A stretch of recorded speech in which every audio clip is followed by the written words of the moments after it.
आता आपल्या आवडत्या मालिकेचे संपूर्ण भाग मालिका प्रसारित झाल्यानंतर लगेचच पाहू शकता फक्त सन नेक्स्ट वर. भारतातील प्रेक्षकांसाठी मोफत सेवा. पण मॅडम ते रमेश दादा ना फक्त दारूच्या बॉटल्स घ्यायला आतमध्ये आले होते. ओके, म्हणजे आता संशय फक्त 2 जणांवरती आहे. एक गावचा सरपंच आणि दुसरा अरविंद. आपण त्या गावच्या सरपंचाबद्दल बोलूया. का लावता तुझ्या मागे? हेतू काय होता त्याचा? काय हेतू असेल मॅडम? मला माझं आयुष्य उद्ध्वस्त करायचं होतं. म्हणजे आम्ही त्याच्याकडनं आमच्या ताईडीच्या लग्नासाठी कर्ज घेतलं होतं. ते कर्ज आम्ही फेडू शकलो नाही. त्या बदल्यात त्यांना लग्नाची मागणी घातली माझ्यासाठी. मी नकार दिला म्हणून तो इथपर्यंत माझ्या मागे आला. आणि मी ज्या ऑफिसमध्ये काम करते ना त्या ऑफिसमध्ये माझा सत्कार करायसाठी पार्टी ठेवली होती. आणि त्या पार्टीत संधी साधून तो आत घुसला. आम्ही त्याला पकडण्याचा प्रयत्न केला मॅडम. तो काही आमच्या हाताला लागला नाही. आणि इतकंच नाही, त्याने हिच्या बहिणीला हाताशी धरून हिचा जीव घेण्याचा प्रयत्न सुद्धा केला. पण मॅडम तो माणूसच लई नालायक आहे. त्यानं माझ्या ताईडीचे काय कान भरले काय माहिती. ही अशी वागली माझ्याशी. तो लई डेंजर आहे. तो त्यानं आमच्या घरचं सगळं सामान सुमान रस्त्यावर काढून आमच्या डोक्यावरचं छप्पर हिरावून घेण्याचा प्रयत्न केला होता. पत्ता काय त्याचा? कुठे असतो तो? साखरगावलाच असतो. इसनरावाचा वाडा विचारला ना की कोणी बी सांगल. पण त्या पत्त्याचा काही उपयोग नाही मॅडम, कारण तो लई दिवसापासून फरार आहे. आम्ही त्याला लई शोधण्याचा प्रयत्न केला. तो काही आमच्या हाताला लागला. म्हणजे एकदा लागला होता हाताला, पण तिकडने तो सुटला. आणि तेव्हाचा जो गायब झाला तो गायबच झाला. काळजी नको करू. लपून लपून कुठे लपणार आहे? ज्या कुठल्या बिळात लपून बसलाय ना तिकडनं बाहेर काढेनच त्याला.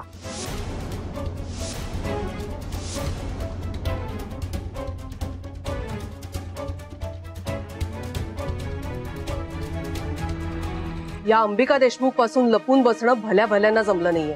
याची काय बिशार? जगाच्या पाठीवर कुठेही असू दे, त्याला शोधून तुला न्याय मिळवून देईन हा शब्द आहे माझा.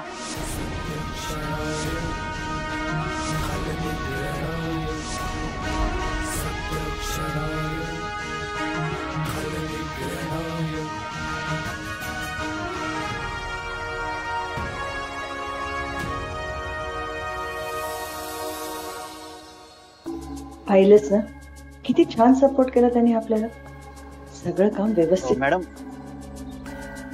मॅम आम्हाला तुमची मुलाखत हवी आहे. काही प्रश्न विचारायचे होते. मॅडम आमच्या प्रश्नांची उत्तरं द्या. मॅडम ही इतकी माणसं का जमली? हे बघा मॅम एक मिनिट. स्वानंदी साईडला प्लीज. Side side. स्वानंद शांत.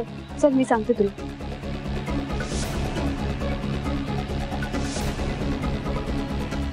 स्वानंदी घाबरू नकोस. मी बोलवलं त्यांना. ते माझ्या ओळखीचे. जेसी पण त्या दिवशी हॉस्टेलवर हीच मला माहितीये. स्वानंदी मी त्यांना तुझ्याबद्दल सगळं सांगितलंय आणि त्यांना पटलंय सुद्धा. आणि ते तुझा विषय सेन्सिबली मांडतील. उगाच सेन्सेशन म्हणून बातमी फुगवणार नाहीत. आणि तो स्वानंदी आपल्याला आता जितक्या ठिकाणाहून सपोर्ट मिळेल तेवढं चांगलंच आहे ना आपल्यासाठी. अगं पण जेसी हे तुम्हा सगळ्यांसोबत बोलणं वेगळं, पोलिसांशी बोलणं वेगळं आणि पत्रकारांसमोर बोलणं वेगळं. की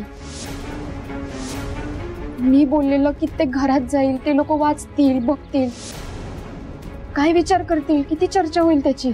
मला या सगळ्या गोष्टीचं लई टेन्शन येतं. So what Swanandi? अगं स्वानंदी तुझी बाजू, तुझ्यावर झालेला अन्याय हा लोकांसमोर योग्य पद्धतीने समोर आलाच पाहिजे. आणि तुला काय वाटलं, जर का तू नाही बोललीस, तू नाही सांगितलंस तरी बातमी बाहेर नाही येणार? स्वानंदी तू सरपोतदार फॅक्टरी मधली महत्वाची एम्प्लॉई आहेस आणि तुझ्या बरोबर हे खूप भयंकर घडलंय आणि तेही ऑफिसच्या पार्टीमध्ये. आणि स्वानंदी कधी ना कधी हे रिपोर्टर ही बातमी बाहेर काढणारच आहेत. सो त्याच्या आधी तू स्वतःहून जाऊन त्यांना सांग ना. ट्रस्ट मी स्वानंदी, ही खूप महत्वाची स्टेप आहे. हे सगळे तुझ्याबद्दल एकही चुकीचा शब्द प्रसिद्ध नाही करणार ह्याची जबाबदारी माझी. प्लीज समज.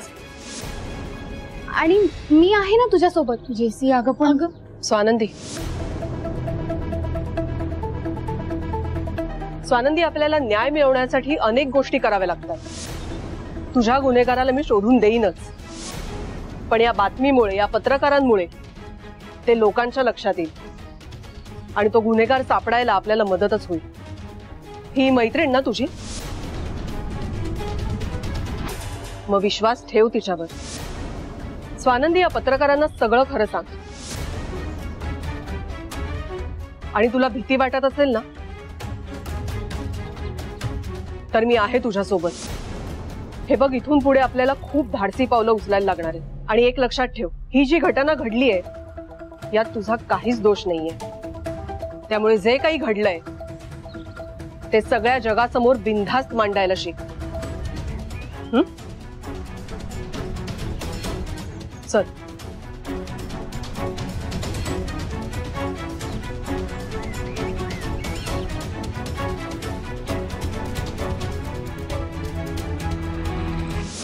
Friends, thank you so much. तुम्ही माझ्या एका कॉलवरती ह्या सिच्युएशनची सिरियसनेस लक्षात ठेवून आलात. ही माझी मैत्रीण स्वानंदी. हिच्या बरोबर एक अतिशय भयंकर प्रसंग घडलाय. मी तुम्हाला हिचं ब्रीफ दिलंच आहे. आता बाकीची माहिती स्वानंदी तुम्हाला स्वतःहून सांगेल. स्वानंदी देसाई, नेमकं काय घडलंय? तुमच्या केसबद्दल आम्हाला जरा डिटेल्स द्या. मॅडम, ही नक्की घटना कुठे घडली? कारण आमच्या कानावरती असं आलंय सरपोदार इंडस्ट्रीच्या पार्टीमध्ये ही घटना घडली. आणि हे जर खरं असेल तर त्यांच्या घरामध्ये कोणी यामध्ये इन्व्हॉल्व होतं का? मी सरपोतदार इंडस्ट्रीत कामाला आहे. माझ्यामुळे कंपनीला एक मोठा कॉन्ट्रॅक्ट मिळाला होता.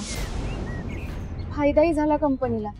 माझा सत्कार करायचा म्हणून कंपनीने एक पार्टी आयोजित केली होती. मग तिथे असलेल्या सगळ्यांची चौकशी होणार आहे का? पोलीस काय म्हणाले? आता तुमचा पुढचा ऍक्शन प्लॅन काय असणार आहे? आणि घटना घडल्यानंतर तुम्ही सरपोतदार साहेबांना हे सगळं सांगितलं का? त्या पार्टीमध्ये तुम्हाला काहीतरी वेगळं घडतंय किंवा घडणार आहे अशी काही कुणकुण होती का? किंवा अशी शंका आली नव्हती का? अहो, कसं येणार संशय? सगळी माझ्या ओळखीतली माणसं होती तिथे. नाही, मला नाही वाटलं असं काही. मुळात ना स्वानंदीचा स्वभावच लागली. ती प्रत्येकावरती पटकन विश्वास ठेवते. मे बी तिचा हाच स्वभाव तिला अडचणीचा ठरला असावा.